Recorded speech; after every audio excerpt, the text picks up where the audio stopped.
Magandang buhay mga ma'am at sir. Ang aking tatalakayin ngayon ay tungkol sa violence against women and children law in the Philippines. Ako ang reporter ngayon, ang Brian Prince Aires, kasama ko si Denmark Jimenez. Introduction of BAUSI. Violence against women and children is a pervasive problem worldwide. In the Philippines, the government enacted Republic Act No. 9262 or the Anti-Violence Against Women and Their Children Act, BAUSI Law, in 2004 to protect women and children from all forms of violence. The BAUSI Law is an important legal framework that aims to ensure the safety and security of women and children in the Philippines. In this blog post, we will provide an overview of the BAUSI Law and its significance in protecting women and children from different types of violence. Dito, sinasabi, yung karahasan laban sa mga kababayan at bata ay isang problema na nagmamarka sa buong mundo. Sa Pilipinas, ipinatupad ng pamahalaan ang Republic Act No. 9262 o mas kilala bilang Anti-Violence Against Women and Their Children Act, BAUSI Law, noong 2004 upang protektahan ang mga kababaihan at mga bata laban sa lahat ng uri ng karahasan.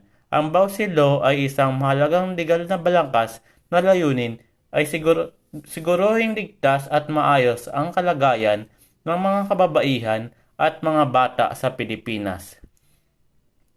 Ibibigay namin ang pangunahing impormasyon tungkol sa BAUSI Law at ang kahalagahan nito sa pagprotekta sa mga kababaihan at mga bata laban sa iba't ibang uri ng karahasan. A brief explanation of BAUSI Law. The BAUSI Law is a comprehensive legal framework that provides protection to women and their children from all forms of violence. This law recognizes that violence against women and children is a violation of their human rights, and it is a crime that must be punished. The law defines violence against women and their children as any act or a series of acts that result in physical, sexual, or psychological harm or suffering, economic abuse, and threats of such acts. Ang BAUSI Law ay isang komprehensibong legal na balangkas na nagbibigay ng proteksyon sa mga kababaihan at kanilang mga anak mula sa lahat ng uri ng karahasan. Kinikilala ng batas na ito na ang karahasan laban sa mga kababaihan at bata ay isang paglabag sa kanilang karapatang pantao at ito ay isang krimen na dapat parusahan. Ipinapaliwanag ng batas na ang karahasan laban sa mga kababaihan at kanilang mga anak o bata ay tumutukoy sa anumang gawain o serye ng mga gawain na nagdudulot ng physical, sexual, o psychological na pinsala o paghihirap, pang-aabuso sa ekonomiya at mga banta ng ganitong mga gawain.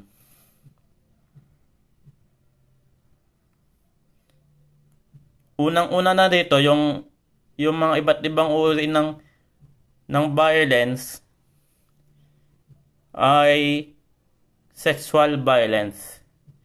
Sexual violence is any sexual act that is forced upon a person against their will.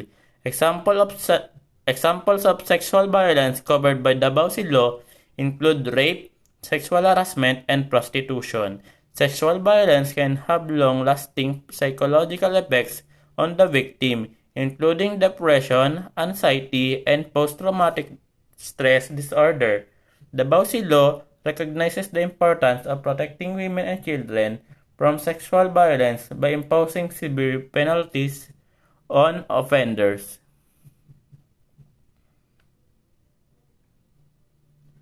Ang sexual na karahasan ay anumang sexual na gawain na ipinipilit sa isang tao ng labag sa kanilang kagustuhan. Halimbawa ng mga uri ng sexual na karahasan na sakop ng BAUSI Law ay kasama ang panggagahasa, pang-aabuso sa sexualidad at prostitution. Ang sexual na karahasan ay maaaring magdulot ng matagalang epekto sa psychological ng biktima, kabilang ang depression, pagkabalisa at post-traumatic stress disorder. Kinikilala ng Bausillo ang kalagan ng ang pagprotekta sa mga kababaihan at mga bata mula sa sexual na karahasan sa pamamagitan ng pagpataw ng malubhang parusa sa mga nagkasala rito.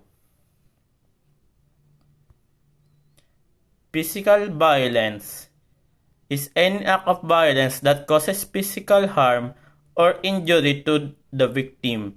Example of physical violence covered by the Bausil Law include physical abuse, battery, and assault. Physical violence can have severe physical and psychological consequences for the victim, including broken bones, bruises, and mental trauma.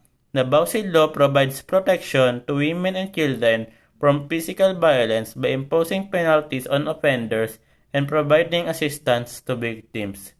Ang physical na pananakit o karahasan ay anumang gawain ng karahasan na nagdudulot ng pinsala o injury sa biktima.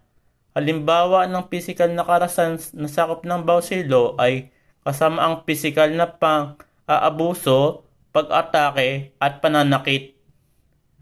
Ang physical na karahasan ay maaaring magdulot ng malubhang pinsalang physical at psychological para sa biktima, kabilang ang mga nabasag na buto, pasa at trauma sa isipan. Ang Bausil Law ay nagbibigay ng proteksyon sa mga kababaihan at mga bata mula sa physical na karahasan sa pamamagitan ng pagpapataw ng parusa sa mga nagkasala at pagbibigay ng tulong sa mga biktima. First, what is psychological violence? Psychological violence is any form of violence that causes psychological harm or suffering to the victim. Ito po yung pagkakaroon ng isang biktima ng psychological o hindi pagkakaroon ng tamang pag-iisip o naapektuhan yung kanilang pag-iisip na nagkakaroon ng trauma. And examples of psychological violence covered by the Bausil include verbal abuse, threats, and intimidation. Ito po yung halimbawa ng psychological violence, yung pagkakaroon ng verbal abuse, kung ano-ano pinagsasabi sa isang biktima, masasakit na salita, yung talagang dinadamdam ng biktima, pinagbabantaan, and intimidation, tinatakot. And yung psychological violence, nagkakaroon ng long-term effects sa biktima. Kasama dito yung depression, anxiety, at pagkakaroon ng low self-esteem.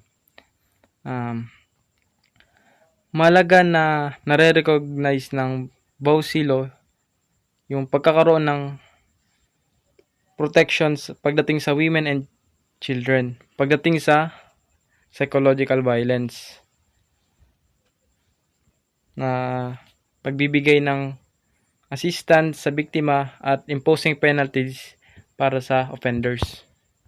Next is economic abuse. Economic abuse is any form of abuse that deprives the victim of their economic or financial resources. Ito yung hindi pagbibigay ng sustento ng asawa niya sa kanyang misis.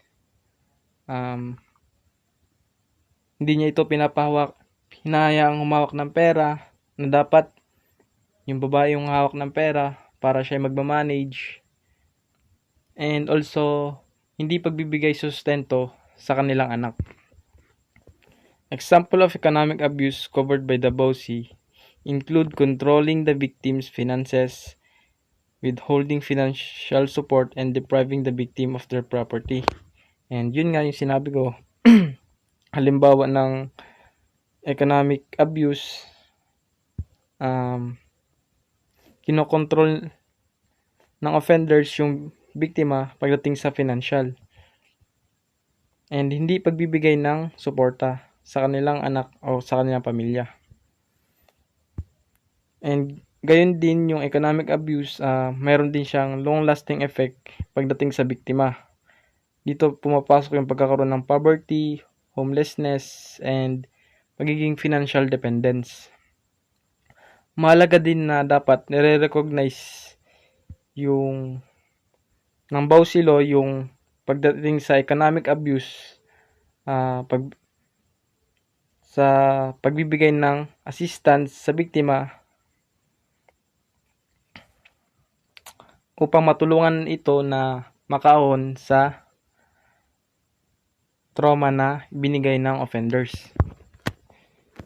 Next is victims' rights. The Bausi Law provides several rights to the victim, including the right to protection and safety. Karapatan ng biktima na magkaroon ng protection at kaligtasan.